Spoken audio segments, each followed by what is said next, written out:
Jangan lupa subscribe YouTube channel Metro TV News dan jangan lupa nyalakan notifikasinya. 3 kepala staf angkatan dari 3 matra di TNI punya kesempatan untuk menjabat sebagai Panglima TNI. Namun siapa saja yang masuk radar dan kriteria Presiden untuk menggantikan Marsikal Hadi Cahyanto? Kita sudah terhubung dengan analisis pertahanan Lab 45, Bapak Andi Wijayanto. Selamat malam, Pak Andi. Selamat malam, Mbak Fitri. Ya, Pak Andi, jika melihat dari urutan setelah dari Matra Angkatan Udara yang berpeluang menjadi Panglima TNI, apakah normalnya dari Matra Angkatan Laut atau dari Angkatan Darat? Normalnya dari Angkatan Laut, karena di masa Pak Jokowi sudah pernah punya Panglima Angkatan Darat, Pak Gatot, lalu Angkatan Udara, Pak Hadi, nah yang belum Angkatan Laut. Padahal Pak Jokowi mengedepankan doktrin poros maritim. Jadi agak ironi ketika doktrinnya maritim, tapi belum pernah memiliki panglima dari Matra. Tapi itu normalnya, apakah nantinya kemudian yang masuk ke dalam radar Presiden juga akan dari Angkatan Laut atau arahnya ke Matra Angkatan Darat, Pak Andi?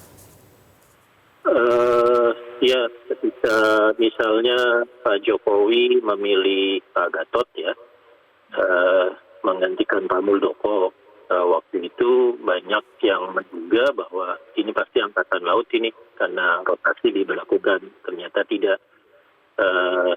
Pak Hadi juga sebetulnya merupakan kejutan. Jadi kalau seandainya tidak ke Angkatan Laut, Pak Andika pertimbangannya pasti tentang dinamika ancaman terkini. Apakah dinilai lebih cocok untuk mengatasi masalah kelompok teror Papua, atau kalau seandainya kembali ke Angkatan Udara pun bisa, ya, dan tidak dilarang di Undang-Undang TNI. Tapi ada faktor-faktor lain yang bisa dipertimbangkan.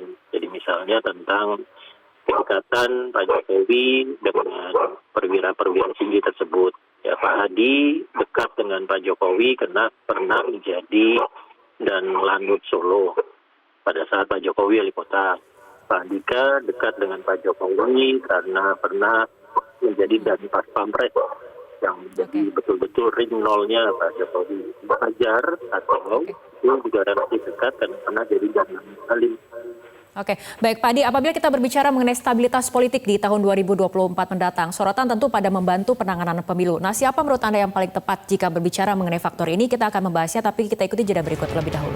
Pemirsa, kita akan lanjutkan kembali perbincangan. Pak Andi melihat usia dan waktu pensiun dari Kasat Andika Perkasa pada November 2022 dan kemudian sama halnya dengan Kasal yang hanya beda 1 tahun baik dari umur ataupun angkatan di bawah Andika Perkasa. Apakah faktor usia dan masa pensiun akan menjadi salah satu faktor pertimbangan yang akan kemudian dianalisis oleh Presiden untuk memilih kandidat Panglima TNI?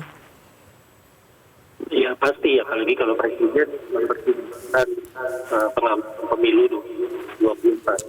Kalau Presiden mempertimbangkan itu, ketiga kepala staf yang sekarang menjabat tidak ideal untuk menjadi Panglima TNI. Jadi mau tidak mau, Pak Jokowi harus memikirkan akan memiliki 2 kali Panglima TNI antara sekarang sampai tahun. Kecenderungannya yang di Mei 2023 sampai Desember 2024, Panglima TNI-nya berasal dari Matra Darat, itu penanganan pemilu. Kalau yang dipilih akan 4 kali berturut-turut Matra Darat dan politik untuk 2023. Pak Yudo yang dipilih, Pak Yudo berasal, rotasi berlaku, lalu nanti digantikan oleh Jenderal pada saat tahapan pemilu 2023. Oke, Pak Andi, mengenai stabilitas politik 2024 ini sorotan tentunya untuk membantu penanganan pemilu. Menurut Anda, siapa kandidat yang paling tepat jika berbicara mengenai faktor ini? Kalau dari Matra ada. Kalau orangnya siapa belum terlihat karena ini akan kelihatan yang hampir pasti saat pengganti Pak Andika. Kalau dilihat, ya kemungkinan berasal dari angkatan 89, 90, 90. Ya, kandidat terkuat kalau dari tiga angkatan itu 89, 91, Letnan Jenderal Eko yang sekarang menjabat sebagai Asum TNI. Jenderal Eko ini pernah jadi Dandim Kopassus, Pangdam Jaya, Kostrat, lalu sekarang Asum TNI, bintang 3 yang baru nanti akan pensiun di tahun 2020.